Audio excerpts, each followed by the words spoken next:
Good morning students. आज हम enzyme activity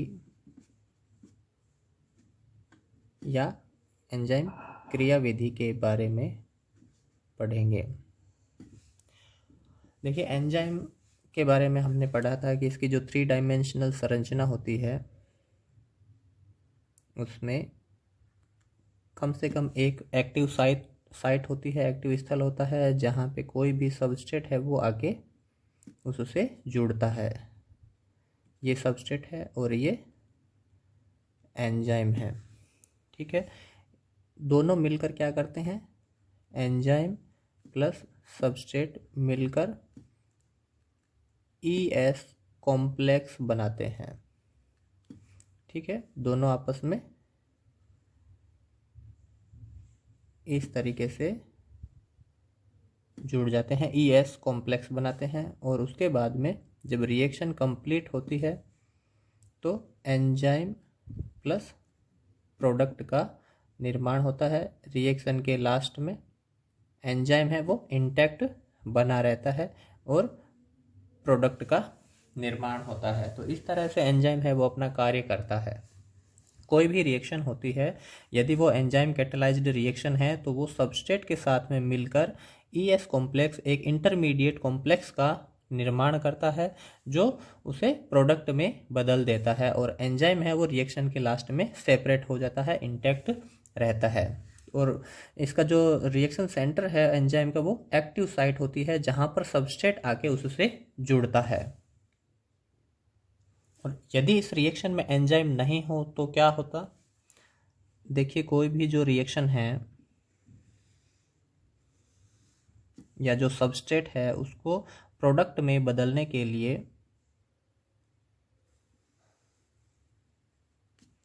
जैसे ये सबस्ट्रेट है, यहाँ पे सबस्ट्रेट का एनर्जी लेवल है, वो यदि प्रोडक्ट में बदलता है तो उसके लिए रिएक्शन करने के लिए एक एनर्जी की रिक्वायरमेंट होती है, काइनेटिक एनर्जी होती है, गतिज ऊर्जा होती है जिसे एक्टिवेशन एनर्जी कहा जाता है।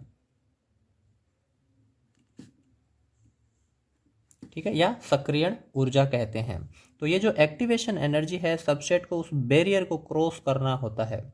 यदि एंजाइम या कोई दूसरा कैटलिस्ट उपस्थित नहीं है तो ये जो रिएक्शन होती है स्लो होती है, क्योंकि उसे किसी बाहरी एनर्जी सोर्स की आवश्यकता रहती है और उसके बाद में वो प्रोडक्ट में बदलता है।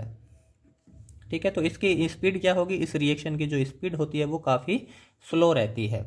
जैसे ही कोई कैटलिस्ट इस रिएक्शन में उपस्थित रहता है तो वो इस एक्टिवेशन एनर्जी के बैरियर को कम कर देता है। ठीक है, वो क्या करेगा? यदि कोई एंजाइम कैटालाइज्ड रिएक्शन है तो वो इस एनर्जी के बैरियर को कम कर देता है और वो उसे प्रोडक्ट में बदल देता है। तो ये क्या है? एंजाइम कैटालाइज्ड रिएक्शन है ये। ठीक है, यदि एंजाइम या कोई कैटलिस्ट प्रेजेंट है तो वो उस एक्टिवेशन एनर्जी के बैरियर को कम कर देते हैं। इससे जो ये रिएक्शन होती है इसकी स्पीड है वो बढ़ जाती है। तो एंजाइम क्या कर रहे हैं? रेट ऑफ रिएक्शन को बढ़ाने का कार्य कर रहे हैं।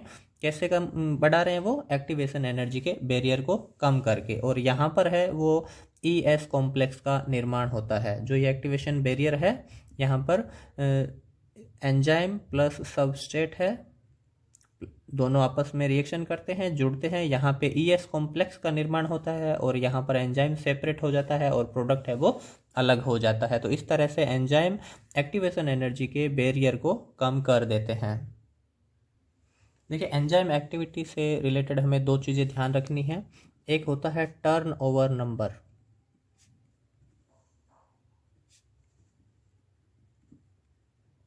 ठीक है, टर्नओवर नंबर क्या होता है?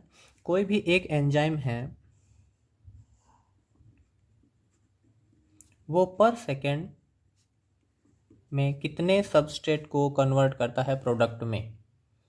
ठीक है, पर सेकेंड में कितने सबस्ट्रेट को कन्वर्ट करता है वो प्रोडक्ट में, वो उस एंजाइम का टर्नओवर नंबर होता है। कोई भी एक एंजाइम पर सेकेंड में, यानी कि जो एक्टिव साइट होती है, एक एक्टिव साइट पर सेकेंड में कितने सबस्ट्रेट को प्रोडक्ट में बदलती है, वो उसका टर्नओवर नंबर होता है। और इसको कैटालाइटिक यूनिट कहा जाता है। टर्नओवर नंबर को इस तरह से डिफाइन करते हैं कि कैटालाइटिक यूनिट होती है किसी भी एंजाइम की, कितने पर सेकंड में कितने वो सबस्ट्रेट को प्रोडक्ट में बदलने का कार्य करता है। जितना एंजाइम ज़्यादा दक्ष होगा, स्पेसिफिक होगा, वो उसका टर्नओवर नंबर उतना ही ज़्यादा होता है। और ये मुख्यतः 100 से लेके 3 लाख यूनिट तक हो सकती है टर्नओवर नंबर। ठीक है। दूसरा होता है एंजाइम की विशिष्टता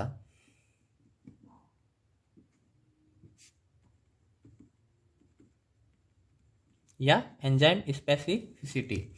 एंजाइम विशिष्टता यह होती है कि जैसे हमने ये देखा है, एंजाइम है अपने सबस्ट्रेट के साथ में रिएक्शन करके ES कॉम्प्लेक्स का निर्माण करता है। तो एंजाइम विशिष्टता ये होती है कि कोई भी एंजाइम अपने सबस्ट्रेट के प्रति विशिष्ट है या वो कोई भी सबस्ट्रेट के साथ में रिएक्शन कर सकता है। ठीक है। तो इसमें जो विशिष्टता होती है वो 4 प्रकार की होती है। एक होती है लो स्पेसिफिसिटी, ठीक है। एक होती है ग्रुप स्पेसिफिसिटी, और थर्ड होती है एब्सोल्यूट, और फोर्थ होती है स्टीरियो स्पेसिफिसिटी। तो 4 प्रकार से एंजाइम है वो विशिष्टता प्रदर्शित करते हैं कि या तो वो कम विशिष्टता प्रदर्शित करते हैं, वो जैसे केमिकल बॉन्ड के प्रति थोड़े बहुत विशिष्ट होते हैं, वो बाकी कॉमन सबस्ट्रेट के साथ में वो रिएक्शन कर सकते हैं। ठीक है। इसी तरीके से ग्रुप स्पेसिफिसिटी है, वो भी स्लो कम विशिष्ट होते हैं एंजाइम, एक पर्टिकुलर ग्रुप के लिए होते हैं। जैसे हम बात करते हैं हेक्सोकाइनेज एंजाइम है, तो वो हेक्सोज शर्करा के प्रति स्पेसिफिक होते हैं, लेकिन उसके अंदर वो ग्लूकोज भी हो सकता है, फ्रक्टोज भी हो सकता है, गैलेक्टोज भी हो सकते हैं, और इसी तरह से वो ग्रुप विशिष्टता प्रदर्शित करते हैं एंजाइम। थर्ड होती है एब्सोल्यूट स्पेसिफिसिटी, विशिष्टता। एब्सोल्यूट यानी कि उस एंजाइम के लिए वही सबस्ट्रेट होना चाहिए, ठीक है, जो उसकी एक्टिव साइट के अकॉर्डिंग है। जैसे हम बात करेंगे, जैसे ग्लूकोकाइनेज एंजाइम है, ये एब्सोल्यूट स्पेसिफिक है। ठीक है। इसके लिए जो सबस्ट्रेट क्या होना चाहिए, ग्लूकोज ही होना चाहिए, जबकि ग्रुप के लिए क्या है, हेक्सोकाइनेज एंजाइम है। ठीक है। हेक्सोकाइनेज के लिए ग्रुप है, हेक्सोज शर्करा होती है 6 कार्बन युक्त शर्करा, जबकि एब्सोल्यूट के लिए ग्लूकोकाइनेज है, ये केवल ग्लूकोज का ही फॉस्फोराइलेशन करने का कार्य करता है। इसी तरीके से स्टीरियोकेमिकल विशिष्टता भी हो सकती है, जो L या D एमिनो एसिड होते हैं, वो उस कन्फर्मेशन के साथ में ही विशिष्ट रिएक्शन करते हैं, किसी दूसरे के साथ में वो रिएक्शन भी नहीं करेंगे, तो ये स्टीरियो स्पेसिफिक एंजाइम भी होते हैं। तो ये एंजाइम की क्या होती है, विशिष्टता होती है अपने सबस्ट्रेट के प्रति, कि वो किस प्रकार के सबस्ट्रेट के साथ में रिएक्शन करेंगे। ठीक है। तो ये 4 प्रकार की विशिष्टता हो सकती है। लो स्पेसिफिसिटी में कौन से एंजाइम आएंगे, मुख्यतः इसमें जैसे प्रोटीएज एंजाइम है, न्यूक्लिएज है, या लाइपेज एंजाइम है, वो इसमें आते हैं, क्योंकि वो उनका जो सबस्ट्रेट क्या होता है, लिपिड्स होते हैं। जैसे लाइपेज के लिए क्या है, कोई भी लिपिड मॉलिक्यूल होगा उसको वो तोड़ने का कार्य करेंगे, लाइपेज एंजाइम है, तो वो स्पेसिफिक नहीं होते हैं। ग्रुप स्पेसिफिसिटी में क्या है, जैसे हेक्सोकाइनेज एंजाइम है, ये पर्टिकुलर एक ग्रुप के लिए होते हैं। एब्सोल्यूट के अंदर, एब्सोल्यूट में केवल उसी सबस्ट्रेट के साथ में वो रिएक्शन करते हैं। ठीक है। तो ये एंजाइम की विशिष्टता है। अब देखिए, जो एंजाइम की विशिष्टता है और इसकी क्रियाविधि को समझाने के लिए 2 सिद्धांत है वो दिए गए हैं। पहला सिद्धांत है लॉक एंड की थ्योरी।